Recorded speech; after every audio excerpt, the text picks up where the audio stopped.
estoy convencido que todos tenemos historias dignas de inmortalizar, dignas de contar.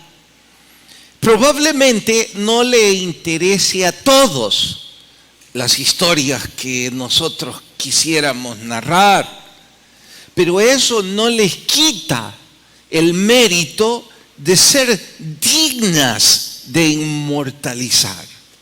Sí, ya sé que las mías no son del interés de muchos, pero diría rápidamente y como una breve ilustración. La forma en que mi papá y mi mamá se conocieron y se enamoraron en un pueblo de la libertad, en una época en donde no había agua en las casas. Mi mamá tenía que ir con un cántaro hasta una famosa pila en el centro del pueblo. Ahí había un chorro comunitario y pues ahí llegaba galantemente mi padre a enamorarla. Hace algunos años les tomé una foto en ese mismo sitio, porque para mí es emblemático. Narra mis orígenes. Es el origen de mis padres. ¿Cómo no va a darme identidad? Y digo, digno de ser narrado. Sí, ya sé que algunos de ustedes dirán, no es de mi interés, pastor. Sí, pero el de sus padres, yo supongo que sí. También tengo historias un poco más... quiero creer del interés de todos, como por ejemplo esas tortas mexicanas que hacían en el hula hula. El otro día en un banco le dije a la señora que me estaba atendiendo después del hula hula y ella me dijo, ¿dónde es eso? No conozco después del Salvador del mundo, me dijo. Yo sonreí y le dije, bueno, entonces usted no conoce lo que fue el paraíso en esta ciudad. No sé por qué nuestros gobernantes no han querido inmortalizar algo de esa plaza. Pienso que miles tenemos algo que decir de ese lugar. Además de ese manjar de la nobleza que era aderezado con humo de los buses de la 101. Ya ve, algunos sonríen, nos da identidad las veces que nos colgamos de ese bus, nos da pertenencia, nos ubica en la vida. Y en fin, así como estos dos pequeños ejemplos, les aseguro que todos tenemos historias hermosas que narrar, pero que nunca han sido contadas. Y la pregunta es, ¿por qué? Se está a punto de excusarse diciendo, pastor, nadie querrá escucharlas. ¿Cómo que sus hijos no querrán escuchar sobre la historia de sus papás o de sus abuelos? Perdone, se lo diga, usted está loco. Sí se interesarán. Aun cuando sonrían y muestren aburrimiento, digan que suena patético, les encantará saberlo. La historia de cuando usted fue un pequeño, a qué edad empezó a trabajar y cosas parecidas. Y si se va a excusar más diciendo, bueno, pero es que yo no tengo el vocabulario, no tengo la forma, pienso que no le interesará. Voy a recordarle lo que el famoso filósofo alemán dijo.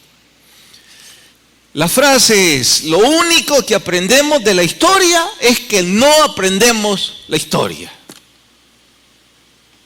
Por supuesto que es ridiculizarnos, exhortarnos Y la repito, lo único que aprendemos de la historia es que no aprendemos la historia. Es hermosa, es meritoria. ¿Y quién va a aprender si nadie la cuenta? Nadie la conoce. Está ahí como una fiel consejera. Grita su sabiduría, su experiencia o su hermosura. Pero no hay quien la narre. El problema no es si hay oídos que se dignen a escucharla.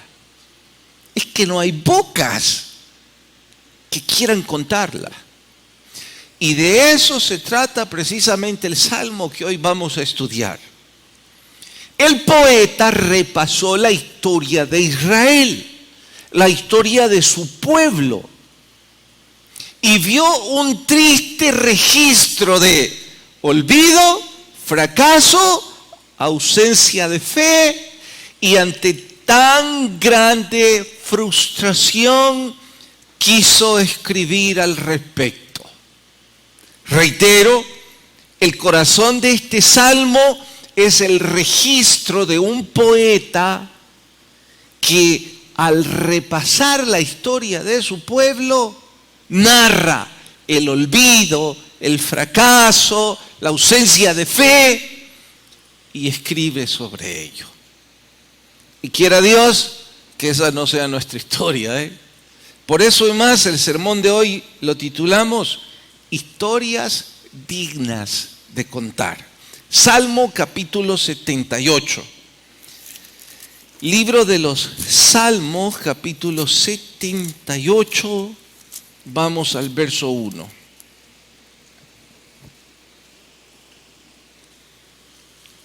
¿Listas sus Biblias? 7:8, verso 1. Escucha, pueblo mío, mi ley. Inclinad vuestro oído a las palabras de mi boca. Abriré mi boca en proverbios. Hablaré cosas escondidas de tiempos antiguos, las cuales hemos oído y entendido, que nuestros padres nos las contaron. Note la diferencia. No las encubriremos a sus hijos, contando a la generación venidera las alabanzas de Jehová, su potencia y las maravillas que hizo. Él estableció testimonio en Jacob y puso ley en Israel, la cual mandó a nuestros padres que la notificasen a sus hijos, para que lo sepa la generación venidera y los hijos que nacerán y los que se levantarán, lo cuenten a sus hijos, a fin de que pongan en Dios su confianza y no se olviden las obras de Dios, que guarden sus mandamientos. Paren, hasta aquí hemos leído el deseo del poeta, que los padres narren a sus hijos las maravillas que Dios hizo con su pueblo. Pero la verdad de lo que él encontró sigue en el verso 8. Y no sean como sus padres, una generación contumaz y rebelde. Y sigue mucho más, pero hasta ahí leemos. Señor, te rogamos que tu Espíritu hable a nuestras vidas y que podamos crecer en el estudio de tu palabra. Gracias por ser bueno con nosotros en Cristo Jesús. Amén. Pastor, yo no sé cómo contar algo. No puedo argumentar contra usted de que no tengo alguna historia hermosa, seguramente sí, pero no sé cómo. Bueno, voy a demostrarles cuán equivocados están en su perspectiva. 2 ejemplos. El primero, por supuesto que usaré nombres ficticios, pero son 2 eventos reales. Este chico llegó a Patmos de un país vecino, muy callado, esquivo. Siempre se sentaba aparte. Raras veces le escuchábamos saludar incluso. Presagiábamos la mayor parte del staff, este no va a soportar el programa, este no sabe qué está haciendo aquí. Incluso debo decir que nos parecía antipático. Unas semanas más tarde, cuando ya el Señor había obrado en él de distintas formas, una noche de familia, así se llama una noche con cierta recurrencia, en donde se hace un alto, una pausa al programa para disfrutar la comida y la amistad. En esa noche de familia, alguien dijo que este chico estaba cumpliendo años, así que alguno del staff se le ocurrió sabiamente, compró un pastel y esa noche le celebramos el cumpleaños. Esa noche también él rompió las ataduras de su silencio, porque después de que cantamos, después de que sopló las velas, algo en nuestra cultura, diría yo, cotidiano, casi olvidable. Para sorpresa de todos, se puso de pie y dijo: gracias. Le hicimos la broma y todos aplaudimos porque dijimos, este es el discurso más largo que va a dar toda su vida. Pero siguió. Y con voz entrecortada, seguramente con un nudo enorme en su garganta, dijo: nunca nadie me celebró un cumpleaños. Me crié en la calle, dijo. Me cuesta mucho leer. Me alejo de ustedes porque se nota que saben mucho. Y yo no sé memorizar versos. Me da tanta pena que mi compañero de responsabilidades sufra por mí, su compañero de cuarto. Porque claro, cada vez que él no cumplía una tarea, su compañero pagaba igual. Y eran muchas, Pero aún con todo eso dijo: estoy tan feliz de estar aquí, de lo que Dios está haciendo en mi vida, y pensar que a ustedes les importo. Oh, ya se imaginan cuánto quebró nuestros corazones esa noche. Vaya historia, ¿no? ¿Cómo no la supimos antes? Nos hizo cambiar totalmente nuestra perspectiva al punto de que el chico antipático se volvió el chico más simpático de la clase. Todos le querían. Les dije que iban a errar dos. Escuchen una segunda. 2 meses atrás, uno de los encargados de las jefaturas de la iglesia me pidió la autorización para pedir el cheque de liquidación de uno de los colaboradores a su cargo. Mi respuesta fue: no sé quién es, en realidad me disculpo, no sé el nombre de todas las personas que trabajan aquí. Vos lo pediste, es tu responsabilidad. Cuando querrás llenar la requisición, yo la firmo. Entre todos los trabajadores, pues, y los problemas diarios aquí, olvidé el asunto. Pensé, quizá también la jefatura olvidó el asunto. 2 o 3 semanas después encontré la firma de esa jefatura, pero no pidiendo indemnización, sino que estaba pidiendo algo que no es política de la iglesia no hacer, un anticipo de salario. Y yo dije, qué raro. Así que le llamé. ¿Qué pasa? Porque no es usual que pidan eso. Y me dijo, es que, fíjese, pastor, que es la misma persona de que le hablé, pero si lo estaba quitando. Sí, pero es que hablé con él. Y ahora que conozco su historia, me dijo, lo que yo quiero es ayudarle, no quitarle.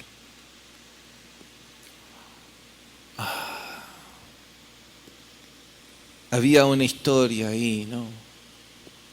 Sí.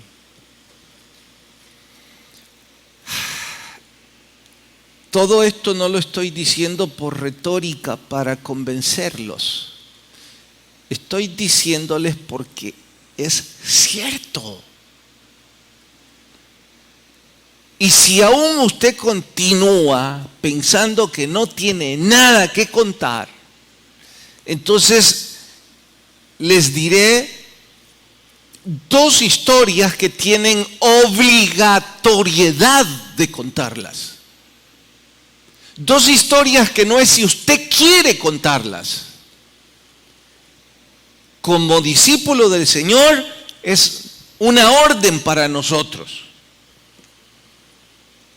¿Cuáles son esas? Bueno, la primera de ellas, y sobre todo a nuestros hijos y a los hijos de nuestros hijos. Los jóvenes tienen la misma responsabilidad. Solo estoy diciendo que los que ya somos papás, con mayor incidencia, consecuencia y responsabilidad. Nosotros tenemos la obligación de narrar a nuestros hijos cómo conocimos al Señor Jesucristo y por qué razón le servimos. Esa es una historia que no podemos dejar de narrar. Lo repito. ¿Cómo conocimos al Señor Jesucristo? ¿Y por qué razón lo servimos? Si usted es papá o mamá y no ha hecho esto, se escuchará duro lo que voy a decir, pero tengo base bíblica para repetírselo. Usted puede declararse un padre en total fracaso. Porque la primera responsabilidad que Dios nos ha dado ante el regalo de ser papás o mamás, usted no la está cumpliendo. Decirles a nuestros hijos, narrarles la historia de cómo conocimos al Señor y de por qué lo servimos. Ahora, quisiera ayudarles un poco. Porque entiendo que habrá algunos que dicen, ay, pastor, viera que a mí las palabras no me salen. Con nuestros hijos sí, le estás diciendo palabras desde que nació. De hecho, le oye decir palabras que jamás debieron salir de su boca frente a él o ella. ¿Cómo no va a hacer esto? Hay 3 cosas que debemos incluir cuando les narremos eso a nuestros hijos.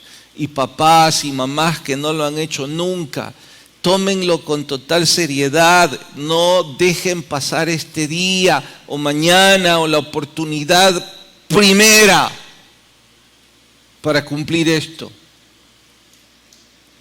Hay 3 cosas que se les deben incluir a esta historia. No incluir, hay 3 formas en que se debe bosquejar la historia para que le facilite. Número uno, cuénteles cómo era su vida sin Cristo. No se extienda mucho y no se convierta en el malo de la película, porque hay algunos que cuando hablan de dar testimonio, se quieren poner como que eran primos de Al Capone. Y han sido tan malos que están aquí, tan allá. Y la idea no es glorificarse usted, es glorificar al Señor Jesucristo. Entonces, sí narre cómo era su vida sin Cristo. Detalles. No sea indiscreto. No tiene que dar especificaciones. Si a lo mejor fue alcohólico, bastará con decirles, porque si su hijo o su nieto no sabe que usted quedó tirado en la calle, pues a lo mejor no es necesario que le diga. No es que se avergüence, solo estoy diciendo que el que debe ser glorificado es el Señor. ¿Cómo no va a ser importante para mí que mi papá se fue a trabajar a Honduras siendo un niño? Que vivían en tal pobreza que mis abuelos no podían darle de comer a todos. Y que él, por ser el segundo mayor, tuvo que largarse. Eso, claro que quiero oírlo. Y quiero oírlo, cómo pasó sus primeros años, en qué trabajó, qué hizo. Por supuesto que todo hacia cómo conociste al Señor. Su vida sin Cristo. Segundo, precisamente eso. ¿Y cómo conociste al Señor? Esa es la segunda parte que debemos bosquejar.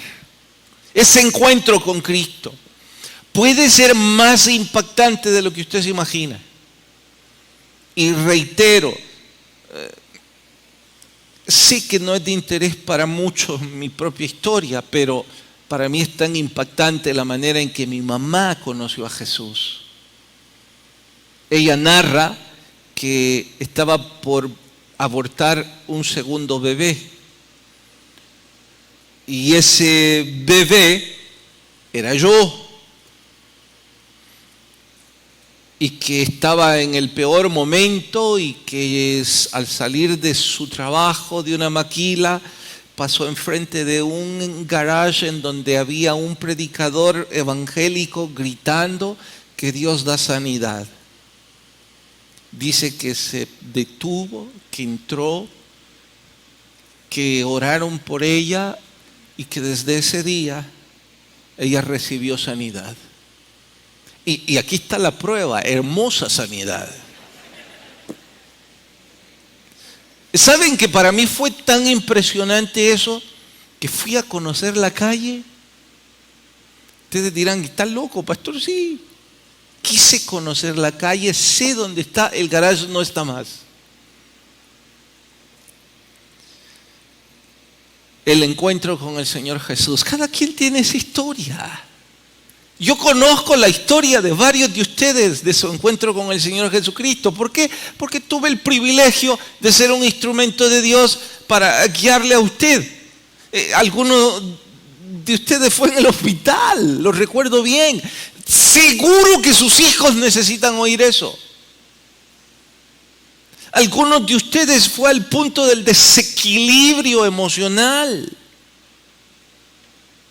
Algunos de ustedes fue al perder su trabajo. Tantas historias. Algunos de ustedes fue por el resquebrajamiento de un amor. Nárrenlo. Y que el Señor Jesucristo llenó todo ese vacío que había dejado esa ruptura. Y la tercera cosa que deben incluir, ¿por qué hoy usted le sirve al Señor? 3 cosas en su historia que todos deberíamos narrar. Quien de ustedes no lo ha hecho, al menos frente a sus hijos, puedo decirles con la Biblia que cometen un grave error en considerarse personas de éxito. Quizás tienen algún logro en los negocios, en la vida empresarial o en lo que sea, pero moral y espiritualmente, en vuestro rol como papá o mamá delante de Dios, somos un rotundo fracaso. No dije que ellos deben aceptar al Señor Jesús debido a nuestra narrativa. Dije que es nuestra obligación contarla. Ahora, si alguno de ustedes aún quiere refutar esto o despreocuparse de esto, voy a darle las consecuencias de no hacerlo. Del versículo 8 hasta el versículo 11. No, desde el 7 hasta el 11. 7, 8, 9, 10, 11, 5. Y luego el 22. Voy a guardar silencio 2 minutos y pongan en círculo las consecuencias de los hijos que no escucharon de sus padres la conversión y el temor a Dios. Háganlo, por favor.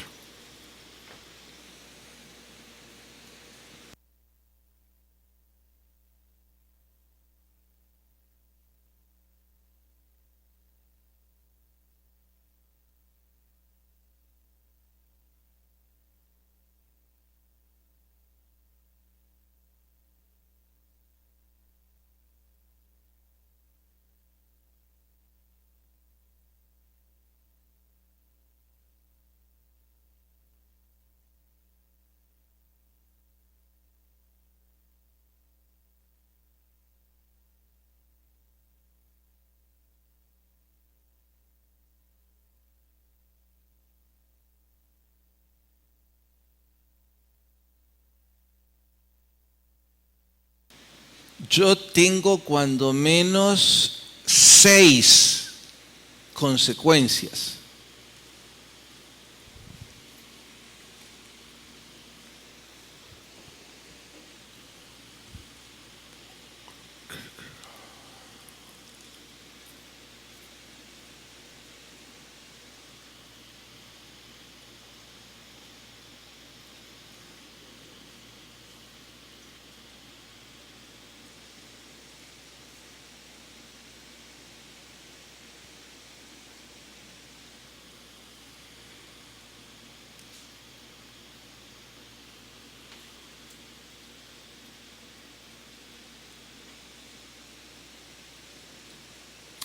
Bien, ¿encontraron al menos 5? ¿Sí, amén o no amén?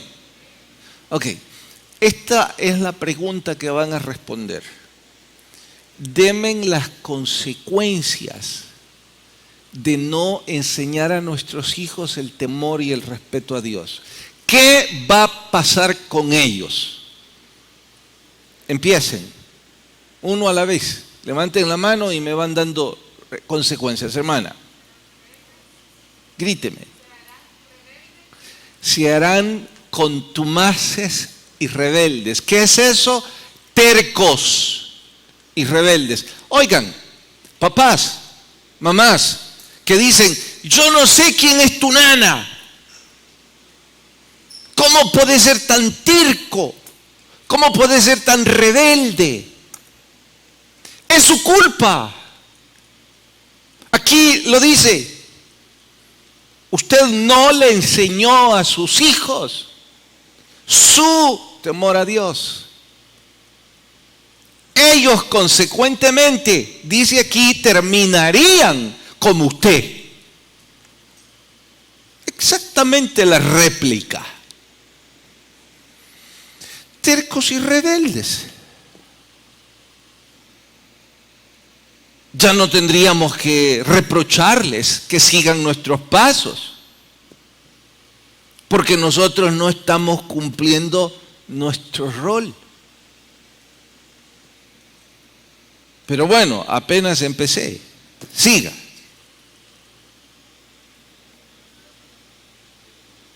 ¿Sí, hermano?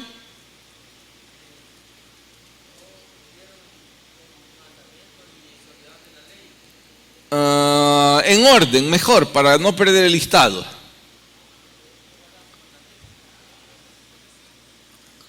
¿Cuál es la que sigue? ¿Sí, hermano? Gríteme, porfa.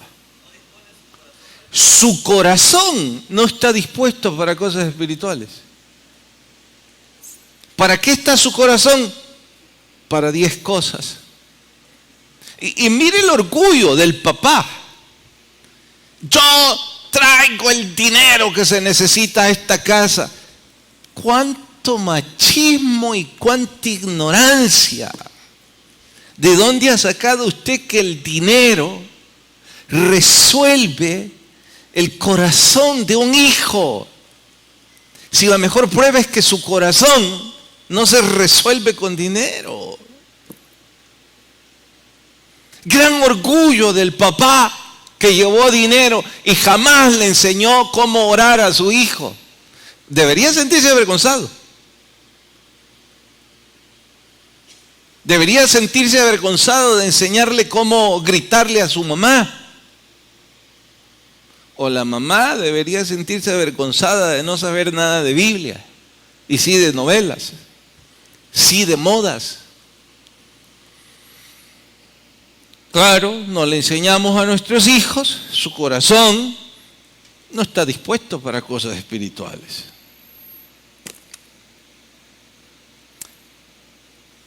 ¿Qué sigue? Hermana Evelyn, falta algo. No guardarán el pacto, ni saben cuál pacto, porque los papás tampoco. Pastor, ¿y de qué pacto habla? Bueno, Dios hizo un pacto con su pueblo. Ese pacto es el mismo que hoy día se transfiere a la iglesia de Cristo, que si nosotros seguimos sus pisadas, Él nos va a bendecir, pero que si nosotros tomamos el camino ancho, la desgracia nos va a visitar. Luego no andarán en su ley. No se sorprenda que ellos no quieran nada con el respeto a Dios. Nada de Biblia, que hasta se avergüencen de la fe de sus padres. Luego dice que se olvidarán de las obras que Dios hizo con ellos. Y el verso 22, ¿qué dice? Que no habían creído a Dios ni eran salvos. Ok, oiga, en resumidas cuentas, todos los que no cumplamos esta condicionante, estamos condenando a nuestros hijos al infierno. No estoy exagerando ni inventando. Aquí lo acaban de leer ustedes. Y estoy convencido que ninguno de nosotros queremos esto como papás para nuestros hijos. Entonces, como no queremos eso para nuestros hijos, les tengo que hacer algunas preguntas. Pareceré que lo que diré es una intromisión a la forma en cómo usted quiere educar a sus hijos, pero lejos de yo querer entrometerme, debo decir que también soy papá y también me angustia la idea. Así es que en honor a eso, voy a decir 2 o 3 reflexiones en derredor. Entiendo que algunos tengan hijos que ya son adultos, que están distantes de lo que usted puede hacer para que ellos busquen al Señor. por distantes que estén, creo que usted debe pedirle al Espíritu Santo la sabiduría y las palabras para que cada vez que sus hijos le llaman, cada vez que le visitan, cada vez que tienen la oportunidad de encontrarse, usted intente corregir el peor error de su vida, el segundo peor. ¿Y cuál fue el primero? No haber entregado su vida a Jesús desde que era joven. ¿Cuál es el segundo?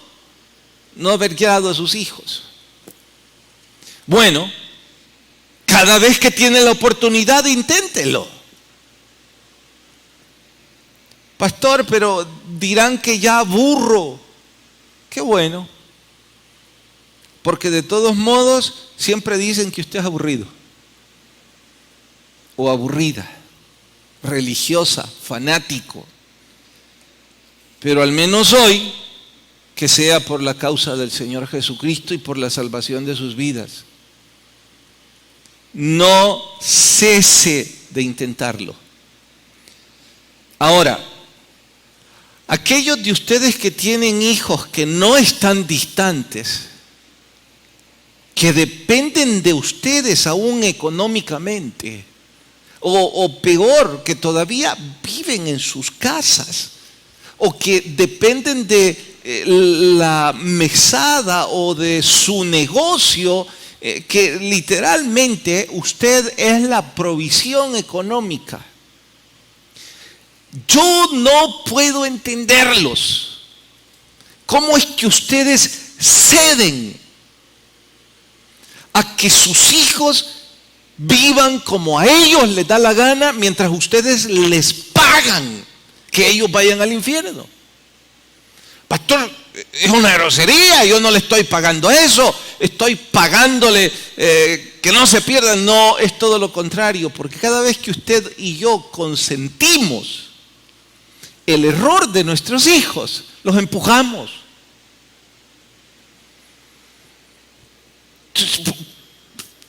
No querés nada con el Señor Jesucristo, ¿por qué querés mi dinero?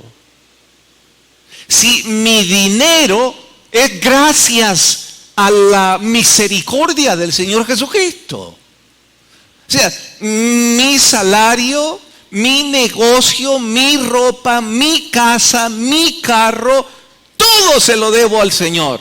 ¿Amén o no amén? Pero viene el mocoso de 15, 20 o 30 años a gritarme en la cara de que él no le deben obligar en cuanto a su fe. Pues entonces mantenete tu fe, pero no con el dinero que Dios me mantiene a mí. Te amo, te quiero, pero no soy tu juguete. ¿No querés ir a la iglesia? Pagate vos solo.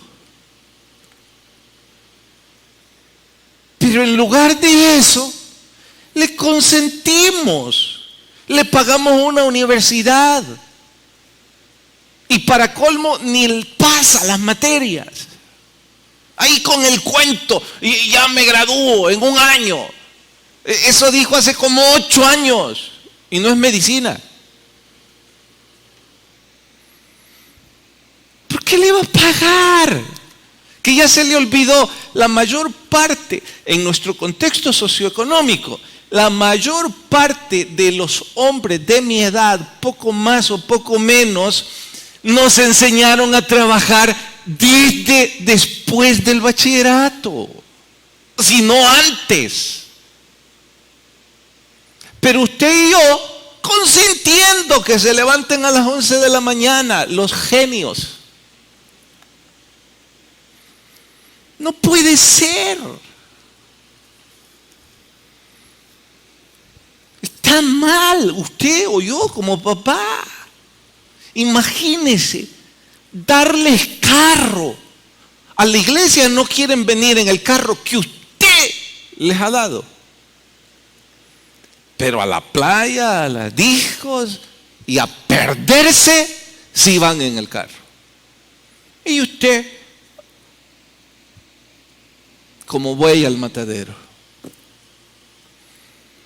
comprándoles teléfonos caros.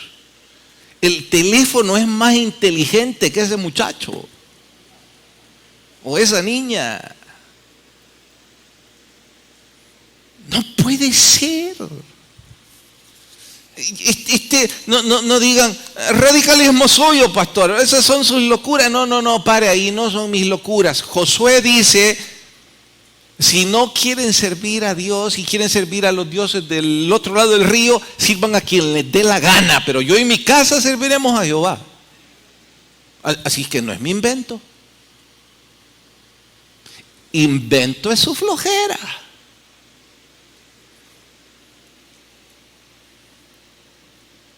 Y aquellos hijos que me están viendo de mala gana, pues que me alegra.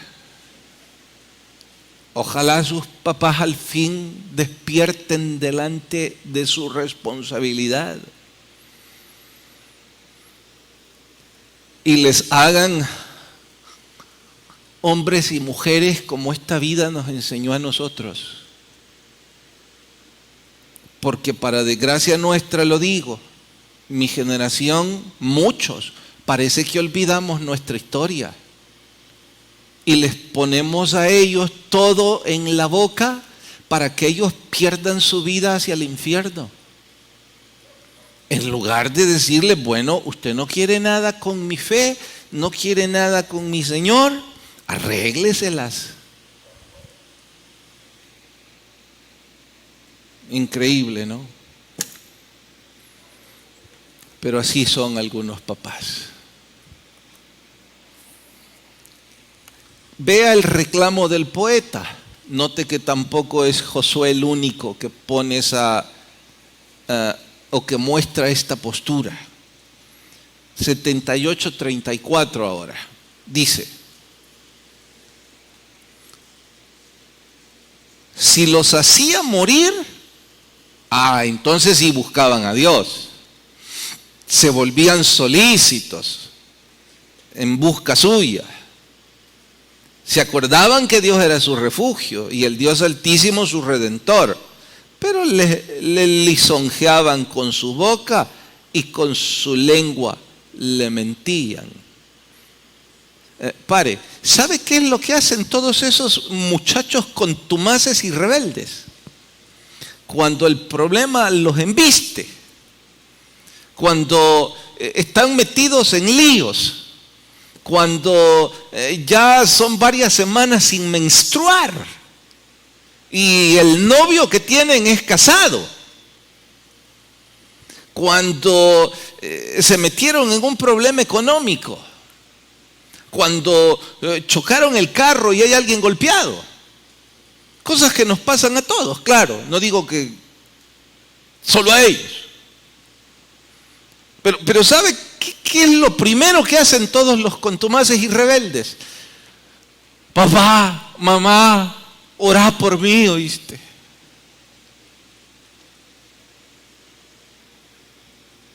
Hagamos un culto de acción de gracias. ¿Pueden creer que a esta altura vino una familia precisamente a pedirme que hiciéramos un culto para pedir por ellos? Y no le estoy hablando de una familia que recién conoce del Evangelio, porque la hija se metió en un lío. Y sabe el colmo, me preguntaron, pastor, ¿y cuánto podría ser la ofrenda para un culto así? Yo tenía ganas de decirle $1,000. Pues sí, como la gente es ignorante y le gustan las tonterías, le iba a decir una tontería, pero nos hacían falta $1,000. Ante tanto ignorante, pues ni modo, ¿verdad? No puede ser. Pero en fin, es lo que dice este poeta. Era un pueblo que sus actos de remordimiento eran confesiones poco sinceras Más tarde leerán que él dice que Dios, que es grande en misericordia, les daba otra oportunidad. Les resolvía. Una vez les resolvía y se sentían aliviados, se volvían a olvidar de Dios. Para ser más específico, recordaré y claro, cambiaré nombres y detalles por respeto. Su diagnóstico era muy grave. En consejería me comentó, creo, me dijo, que parte de todo esto es un castigo. Yo vengo de un hogar cristiano, yo fui instruido, pero me aparté. Tengo años de no buscar a Dios, de vivir como me ha dado la gana. Y aquí está, me dice, con una enfermedad grave que no sé qué es lo que va a hacer de mi vida. Intenté decirle, hermano, no todas las enfermedades son consecuencia de nuestros pecados, ni todos los problemas necesariamente son castigos. Él insistió y me dijo, no, ya sé todo eso, pero aún así creo que esto es parte de lo que merezco, me dijo. Bueno, si ese es el caso, y el Señor ya puso eso en usted, entonces mi trabajo es ahora decirle que Dios es grande en misericordia y que si usted se arrepiente de corazón, quizá en su gracia Él obra un milagro. Exacto, me dijo, y por eso vine. Quiero pedirle perdón al Señor, quiero que me dé una guía espiritual, quiero saber que ahora voy a hacer las cosas bien. No era mucho lo que yo tenía que hacer, en realidad él sabía todo lo que debía hacer, solo oré con él, le di 2 o 3 recomendaciones que doy desde el púlpito siempre, y creo que empezó a seguirlas. Congregarse sistemáticamente, servir al Señor, claro, orar, leer la Biblia, acercarse a Dios. Lo hizo. Semanas o meses después, se acercó con lágrimas y me dijo, pastor, creo que Dios está obrando el milagro. Mi último examen ha salido bastante bien. Gloria a Dios. Meses después me dijo, el médico dice que llegue hasta dentro de 1 año. ¿Sanó? Le dije, no me dijo que estoy limpio, solo me dijo que el tratamiento puedo tardar 1 año. Wow, qué bueno es nuestro Señor. Así como la enfermedad parecía estarse alargando, también Él se estaba alargando de su compromiso espiritual. Porque al poco tiempo ya no le vi más, empezó a dejar de servir, empezó a ausentarse de los cultos. ¿En qué terminó? No sé. No vino más. No le he vuelto a ver. Pastor, ¿qué? ¿Estás suponiendo lo peor? No, solo estoy diciendo, no sé. Lo que sí sé es en qué termina la historia de este pueblo. Miren el verso 67. Desechó la tienda de José y no escogió más a la tribu de Efraín. Esto significa que después de tanto lisonjear, de tanto jugar con Dios, Dios dijo, se te acabó. Y los desechó. Y estoy seguro que ninguno de ustedes o yo quisiéramos que Dios nos deseche. Y creo que hoy todavía estamos a tiempo de volvernos al Señor. Vamos a orar.